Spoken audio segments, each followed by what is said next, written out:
Boa noite, amada igreja, queridos irmãos, amigos que juntos neste momento se unem a nós para cultuarmos ao nosso Deus.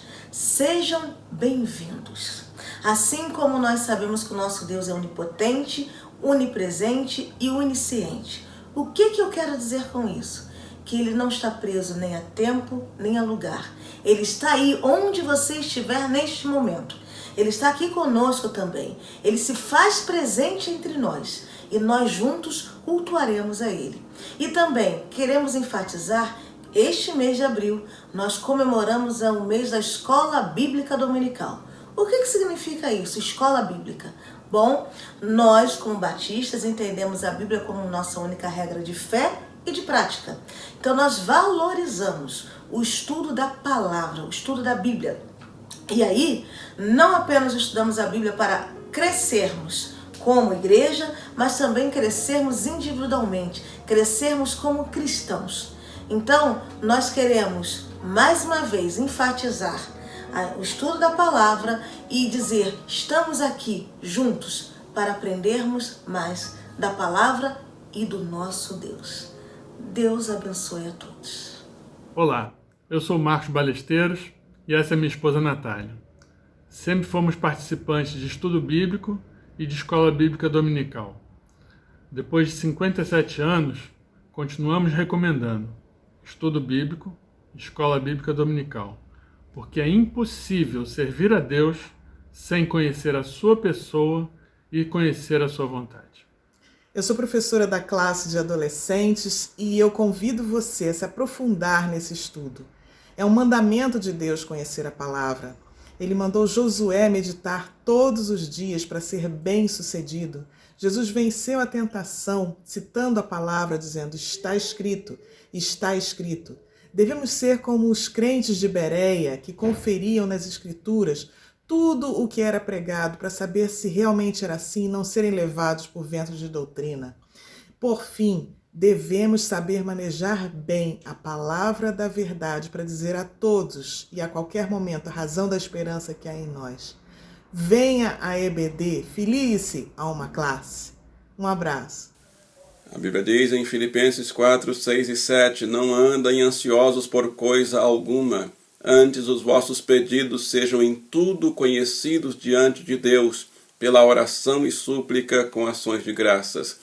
E a paz de Deus, que excede todo o entendimento, guardará os vossos corações e os vossos pensamentos em Cristo Jesus. Vamos orar pelos membros enfermos da nossa igreja, Alfredo Pina, Andréa dos Santos, Antônia Guimarães, Auricé Cláudio Dias de Santana, Beti Lacerda, Campos Duarte Siqueira, Celida Maceno, Clóris Pacheco, Eduardo Alves Lopes, Elias Ângelo, Eunício Oliveira Santana, Hilda dos Santos, Iedo Torres, Isabel Almeida Sales, Israel de Souza, Jefferson Silva, Joaquina Anjos, José Lino da Conceição, Dilma Celina, Dalva Celina, José Vaz de Melo, Paulo Moreira, Marçal de Souza Sampaio, Maria Ermelinda, Maria Gomes de Melo, Maria José Ribeiro, Maria Machado, Marieta Neves, Martinha Rabelo, Regina Lúcia, Selma Ferreira Freitas, Silas Soares Santos, Teresa Ferreira. Oremos ao Senhor por essas vidas. Senhor nosso Deus, nosso Pai, Criador dos céus e da terra, o Senhor é o Criador de cada vida aqui mencionado, o nome neste momento. E nós queremos apresentar essas vidas ao Senhor. O Senhor sabe a condição delas. O Senhor sabe qual é a enfermidade, qual é a situação. E o Senhor sabe também qual é a resposta, a solução que esta vida está precisando. E nós apresentamos ao Senhor, neste momento, a nossa súplica, o nosso pedido ao Senhor de melhora, de saúde para essas vidas, que eu tenho certeza que é o que eles estão pedindo também. E a família, os queridos de cada pessoa enferma. Peço também o conforto do Senhor, o renovo das forças para os cuidadores de cada enfermo, nos hospitais ou em casa.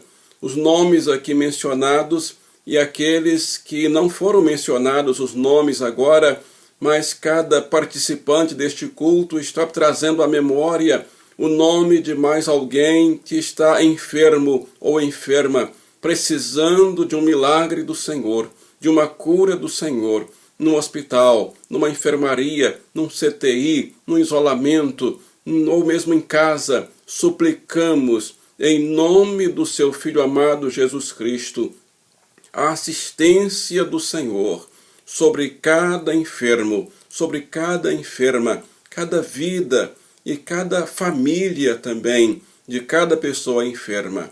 Pedimos neste momento, suplicamos, imploramos que o Senhor amenize a dor, que o Senhor minimize a ansiedade, o sofrimento, todas as dificuldades. O Senhor tem todo o poder e toda a autoridade no céu e na terra. E por isso nós suplicamos ao Senhor e antecipadamente agradecemos, porque nós temos certeza de que o Senhor está agindo, está trabalhando em cada vida, porque nós estamos pedindo e já agradecemos. Em nome do seu Filho amado Jesus Cristo oramos.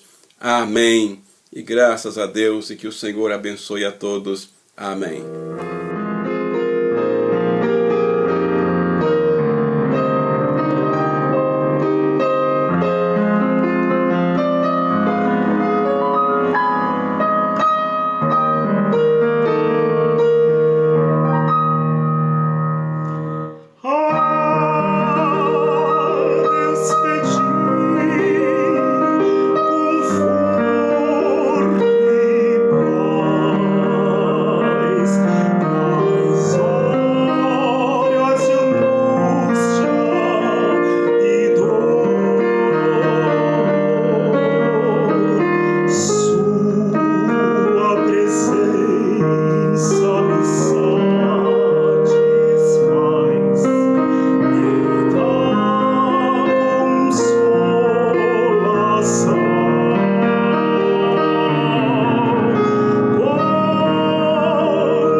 Em Mateus capítulo 7, versículos 21 a 23, Jesus diz: Nem todo o que me diz, Senhor, Senhor, entrará no reino do céu, mas aquele que faz a vontade de meu Pai que está no céu. Naquele dia, muitos me dirão: Senhor, Senhor, nós não profetizamos em teu nome? Em teu nome não expulsamos demônios? Em teu nome não fizemos muitos milagres? Então lhes direi claramente: Nunca vos conheci. Afastai-vos de mim, vós que praticais o mal. Nesta noite nós pensaremos sobre o tema: Não seja um cristão denorex. Ore comigo agora. Eterno Deus, obrigado pela Tua palavra e pedimos que ela continue alimentando a nossa esperança da vida eterna, que ela continue falando aos nossos corações, instruindo o nosso comportamento e corrigindo em nós aquilo que precisar ser corrigido. Nós oramos em nome de Jesus. Amém. Nem sempre as coisas parecem ser o que estão se mostrando. Você deve saber que na década de 80 foi lançado um shampoo com o nome Denorex. E era interessante porque no texto publicitário, no texto da propaganda, o locutor afirmava que o produto parecia remédio, cheirava a remédio, porém era um shampoo. Era um shampoo para o cabelo.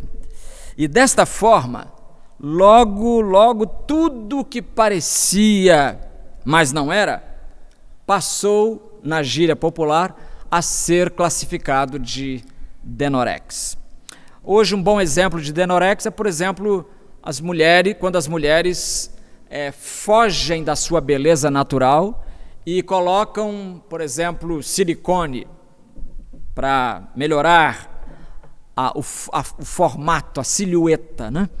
Então, parecem bonitas, mas não é verdade. Elas possuem tanto silicone no corpo que, em caso de faltar silicone no mercado, elas poderiam fornecer a matéria-prima para a fabricação de selantes, isolantes, adesivos por um bom período.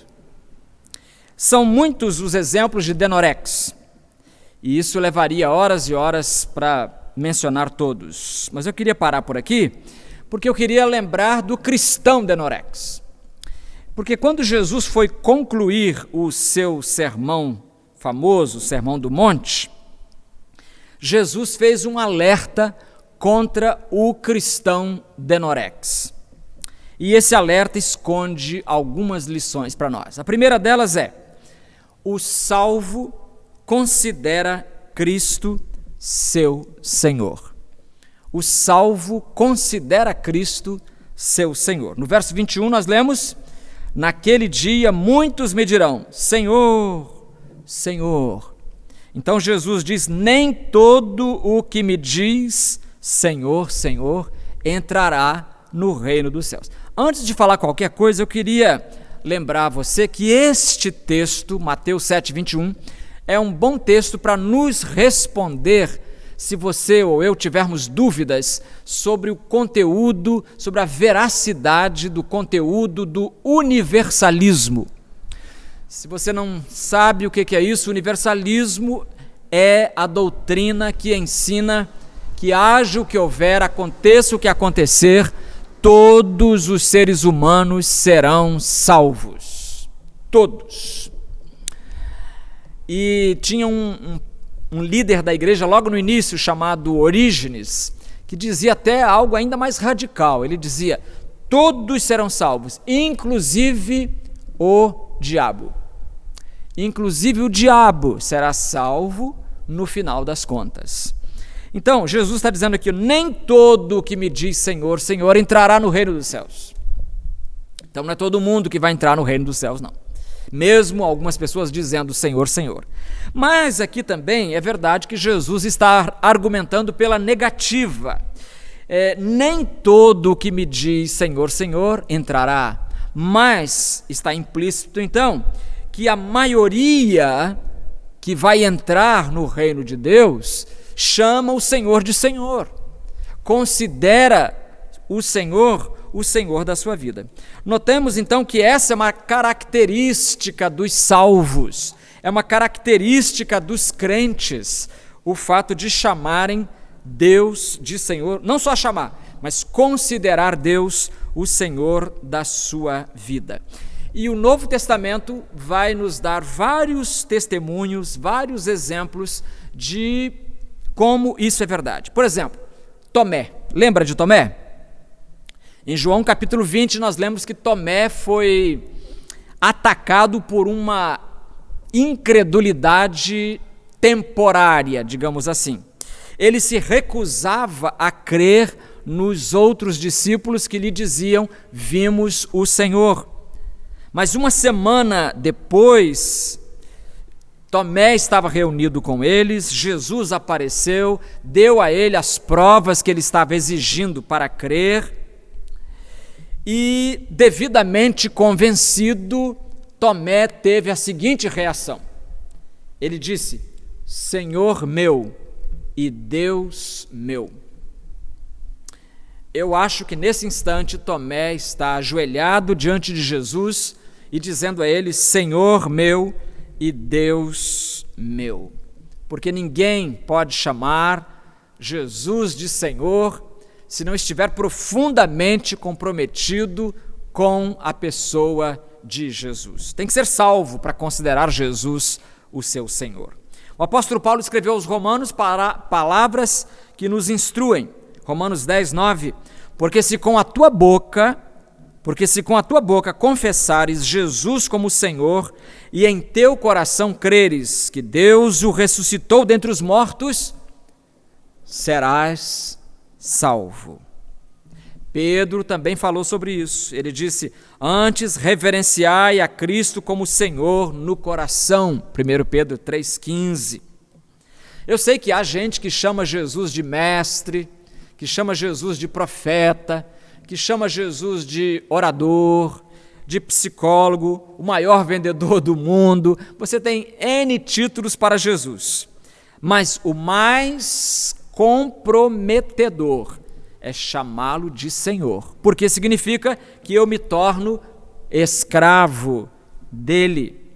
Foi por isso que ele fez questão de deixar bem claro, lá em Mateus 6, 24, ninguém pode servir a dois senhores, porque ou odiará a um e amará o outro, ou se dedicará a um e desprezará o outro. Não podeis servir a Deus e às riquezas. Então, com esta palavra de Jesus, fica claro que ele exige exclusividade de quem se decida a segui-lo. Eu não posso servir a Jesus e ao dinheiro, por exemplo, às riquezas, mamon. Eu não posso servir a Deus e aos chamados prazeres do mundo. Eu não posso servir a Jesus e aos ídolos ao mesmo tempo. Como disse alguém, ou Jesus é Senhor de tudo, ou Ele não é Senhor de nada na minha vida. Meu amigo, eu pergunto a você, Jesus já é Senhor da sua vida? Ele já domina todas as áreas do seu ser? Então, em primeiro lugar, o salvo considera Jesus o seu Senhor.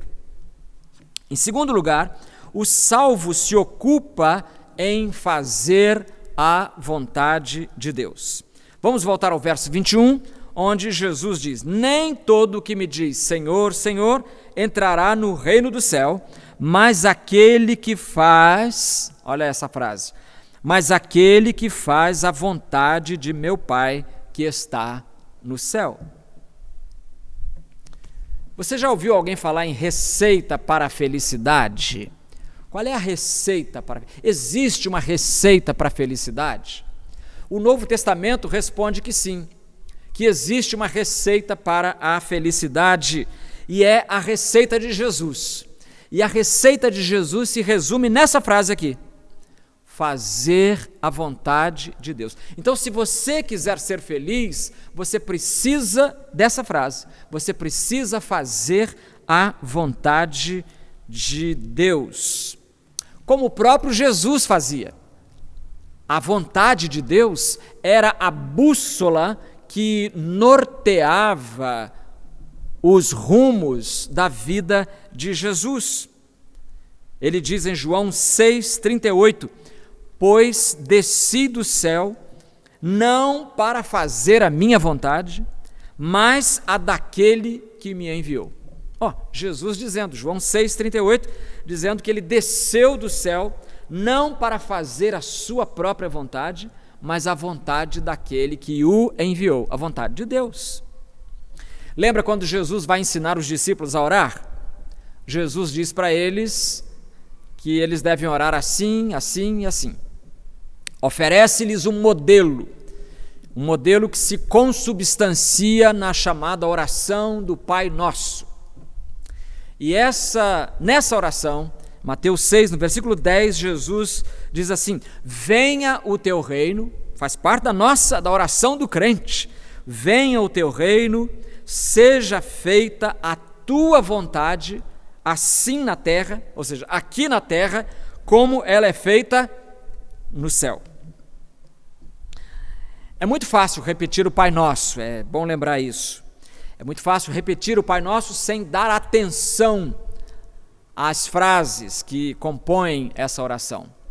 E esse é um problema sério da religião mecânica. O indivíduo pronuncia coisas que ele memorizou, mas não pensa nessas coisas. E eu quero chamar você agora aqui a pensar nessa frase: venha o teu reino, seja feita a tua vontade, assim na terra como no céu.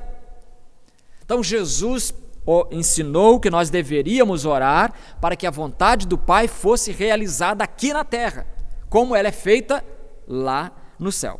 Jesus fazia a vontade de Deus, lembra que ele falou em João 6,38, eu desci não para fazer a minha vontade, mas a do Pai, e lá em João capítulo 4, versículo 34, ele vai dizer a periodicidade com que ele fazia a vontade de Deus. Não era algo que ele fazia eventualmente, de vez em quando, lá uma vez ou outra, ocasionalmente, não. Olha o que ele diz, João 4,34, disse-lhes aos discípulos Jesus: a minha comida é fazer a vontade daquele que me enviou e completar a sua obra. A minha comida é fazer a vontade daquele que me enviou. Qual é a comida de Jesus? Fazer a vontade de Deus. E comida não é uma experiência mensal, né? Eu vou comer porque hoje é feriado, né? Então eu vou comer hoje. Não, feriado, não feriado, chovendo, com sol, qualquer dia, segunda, quinta, sexta, domingo, não tem dia, você come todo dia. É uma ordenança biológica. Nós temos que comer se quisermos sobreviver. Então, a alma também, se a alma quiser sobreviver, ela precisará se alimentar diariamente do fazer a vontade de Deus. Se alguém pedisse a você um resumo da fé cristã, o que é que você diria? Será que ser cristão é? Ser cristão é ser batizado em nome do Pai, do Filho e do Espírito Santo. É? Ser cristão é se tornar membro de uma igreja evangélica. É? Só isso? Ser cristão é ser dizimista. Ser cristão é deixar de fumar, é deixar de beber, é deixar de frequentar certos lugares que os crentes não costumam frequentar. Eu responderei dizendo que ser cristão é fazer a vontade de Deus. Ser cristão é fazer a vontade de Deus.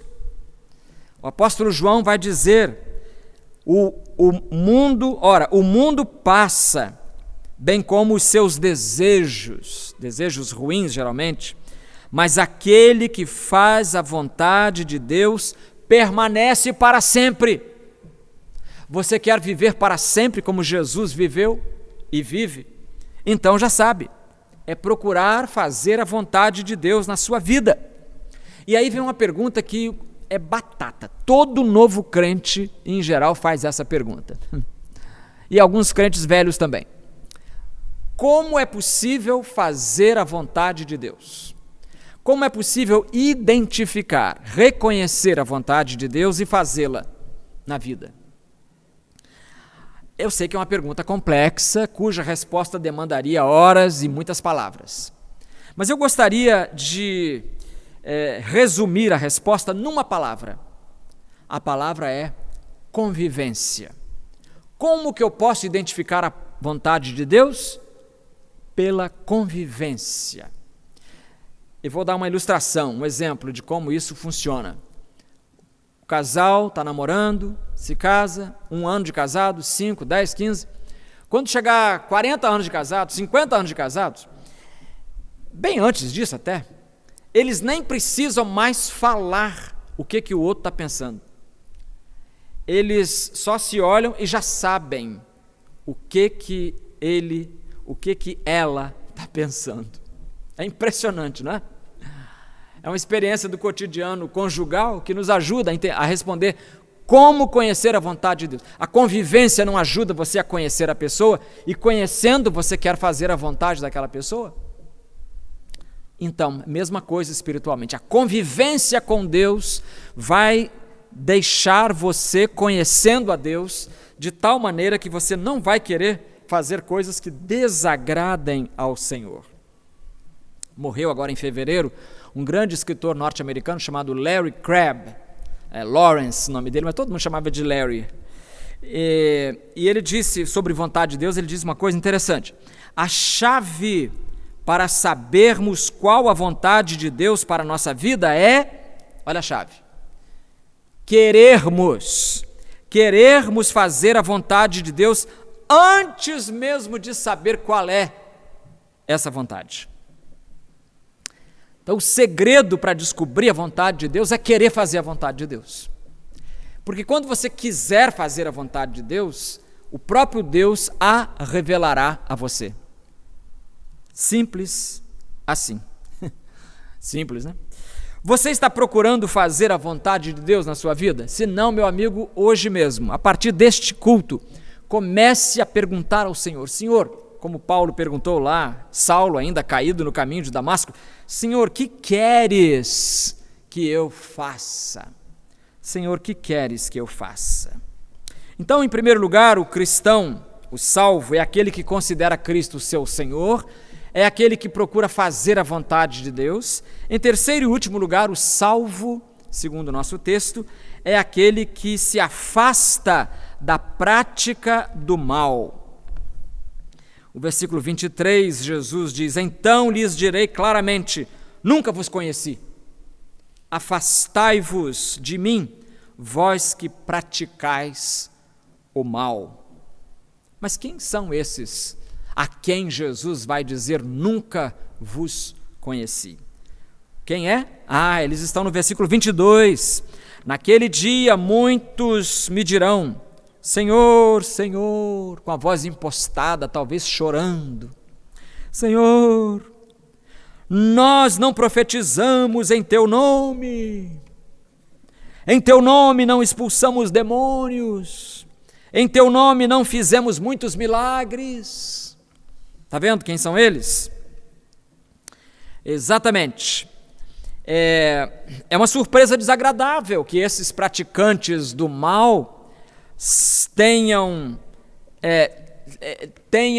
o perfil, o aparente perfil dos salvos. Eles parecem crentes, eles parecem salvos, por isso eles estão sendo chamados aqui de cristãos denorex, porque eles têm todo o formato, toda a silhueta de um cristão verdadeiro. Eles expulsam demônios, eles profetizam no nome de Deus, eles operam até milagres, mas são profetas profissionais, são charlatães religiosos a explorar as necessidades, a crendice e a ingenuidade das pessoas.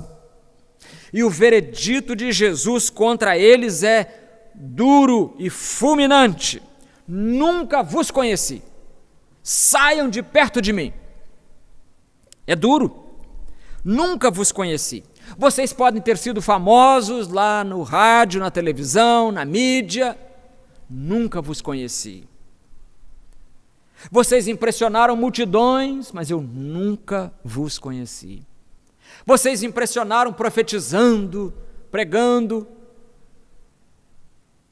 profetizando e falando coisas bonitas, operaram milagres, expulsaram até demônios. Mas eu não conheço vocês. Meus amigos, pode haver uma tragédia maior? Alguém no reino de Deus, na porta de entrada, achando que tem o seu passaporte carimbado e chega lá, descobre que o seu passaporte é falso. Além de serem religiosos profissionais, esses obreiros têm uma ligação inegável com a prática do mal.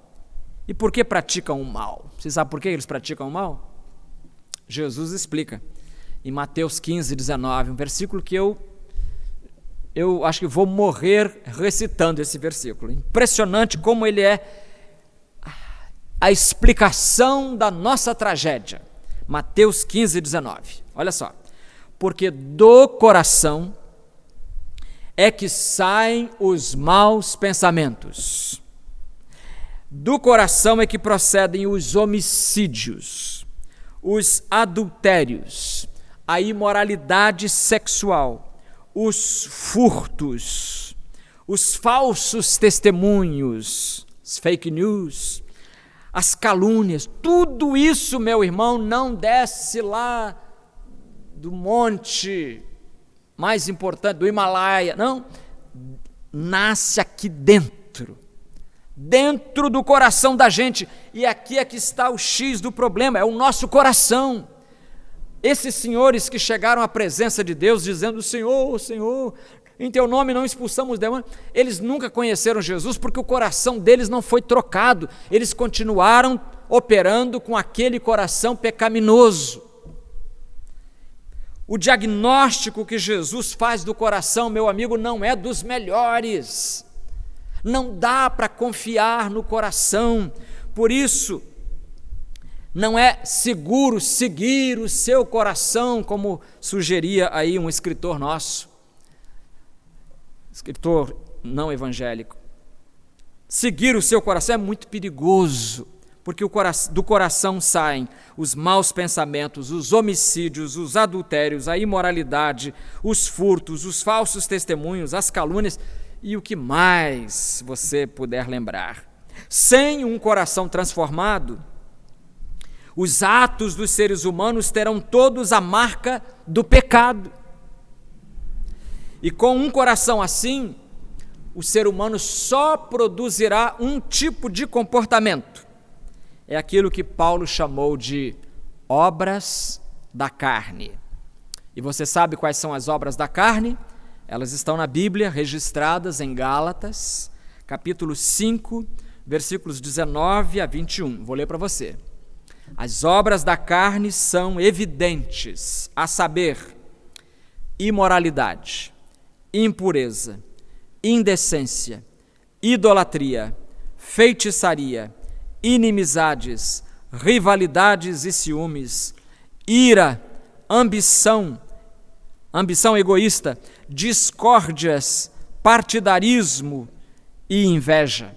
Mas tem mais: bebedeiras, orgias e coisas semelhantes a essas, contra as quais vos previno, como já vos preveni antes, como já falei, os que as praticam não herdarão o reino de Deus.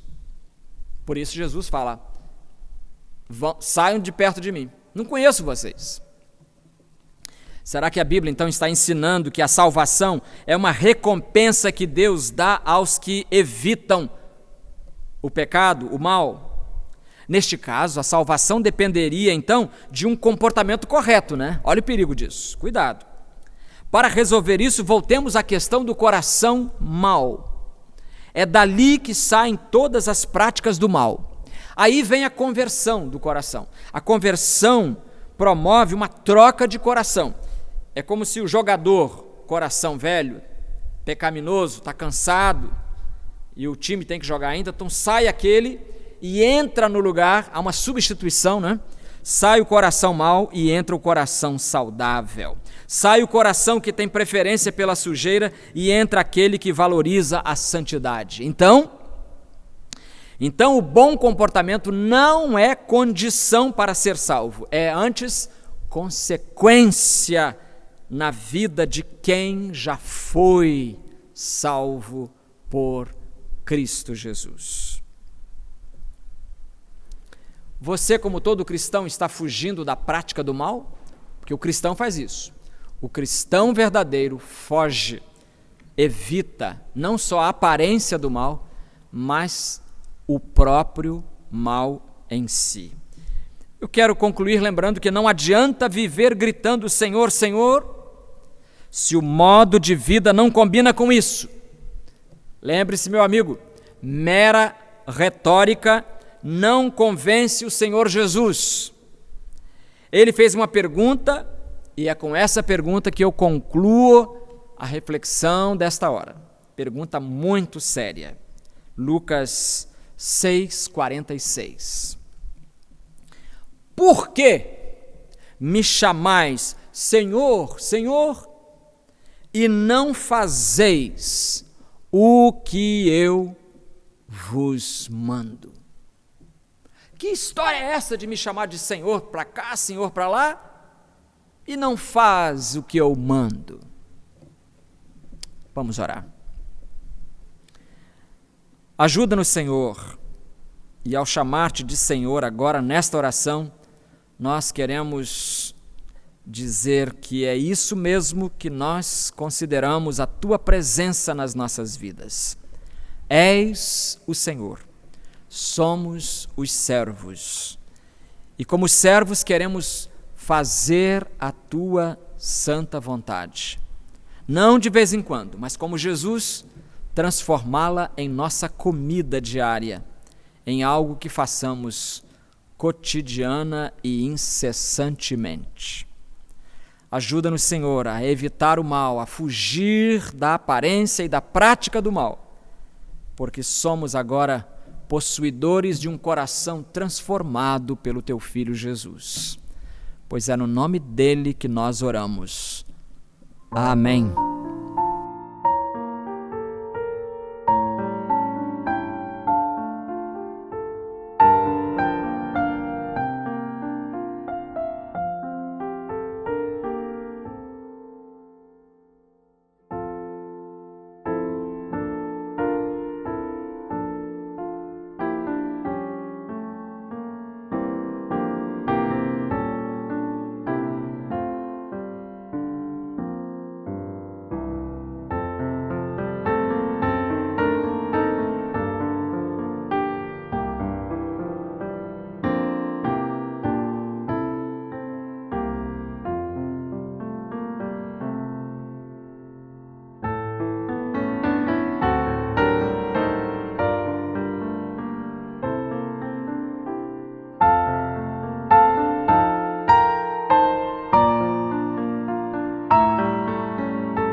Que você tenha uma semana abençoada, guardado pelo poder de Deus, protegido dos ataques do corona e de tantos outros vírus que estão no ar querendo derrubar você.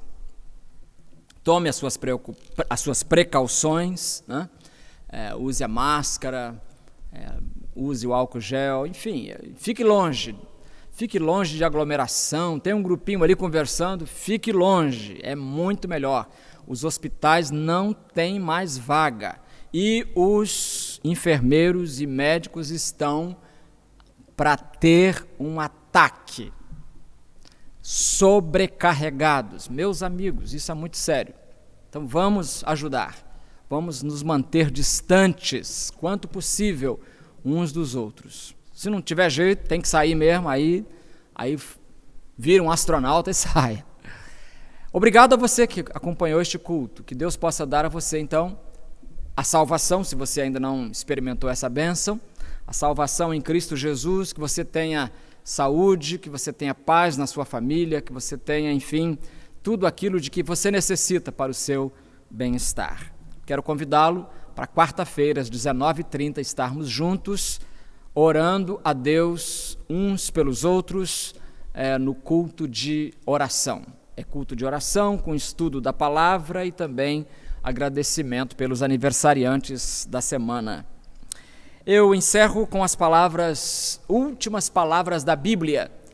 Apocalipse capítulo 22, versículo 21. A graça do Senhor Jesus esteja com todos. Amém e amém.